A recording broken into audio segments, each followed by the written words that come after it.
The first time I took a sociology course, the professor said, think of the person you are now and all the things that have happened to make you who you are. Now imagine you were born in a different country, in a different time period, to entirely different parents of a different race, maybe. You'd be an entirely different person. So when I moved all the way out here for university, a lot of things were different. There was a lot of change, a lot of things were new. There was a lot of culture shock. And I remember my friend Daisy and I had this long psychology class in the middle of the night. And I had met one of the other girls in the class. Her name was Jenny, and Jenny's parents were Caribbean, but Jenny was Canadian. And so after class, Jenny and her friend came over to say hi to Daisy and I. And we were talking, and it somehow came up that Daisy and I were Nigerian, and instantly it was like something clicked inside Jenny and her eyes lit up and she's hitting her friend. She's like, bro, oh my goodness, did you know they throw money on the ground during Nigerian weddings? And she starts going on and on about how they look like they're so much fun, how Nigerian weddings look lit just from the pictures and the videos she's seen. They look like an amazing experience, and she just really wants to go get down, have a good time at a Nigerian wedding. But she's tired of people telling her that she should marry a Nigerian man so that she can experience a Nigerian wedding. Literally, the whole time this girl is going on, she's like this.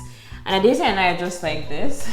But I remember being so fascinated at how amazed she was by this one small thing that was different.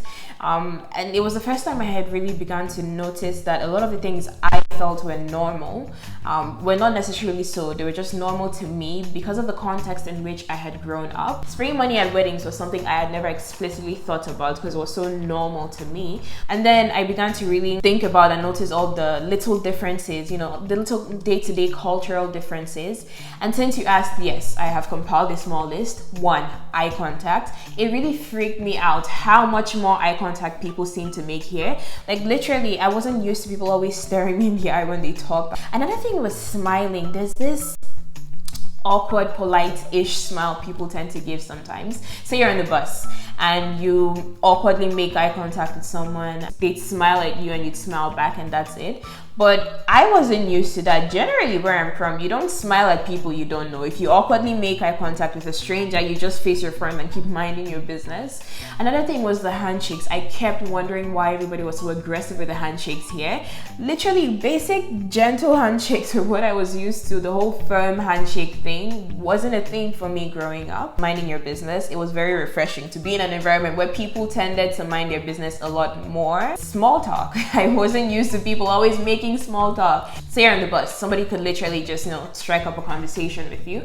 And yes, I reference the bus a lot because I take the bus a lot because I haven't yet learned how to drive. Anyway, nobody cared if I gave them anything with my left hand. And this didn't mean anything. These are all small, mundane, everyday things that pale in comparison to bigger things like morals and values and ways of thinking and being.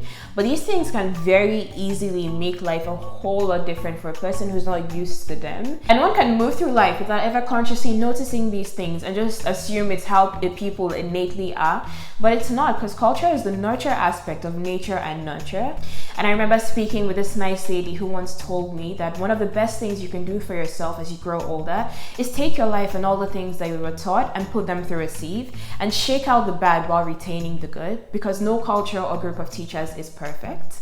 And in order to be healthy, every culture must change and grow and evolve. But interestingly enough, culture is very resistant to change, and not everybody is taught or even allowed to question culture. Some cultures at their core can teach people to not question them, which is an entirely different conversation for a different day. But I will say one last thing, just for anybody who doesn't know, when you attend a wedding and they spray money on the bride and groom and everybody's dancing and getting down, don't stand up and pack any money. The money is for the bride and groom. Just stay in your seats and eat your rice. You're welcome.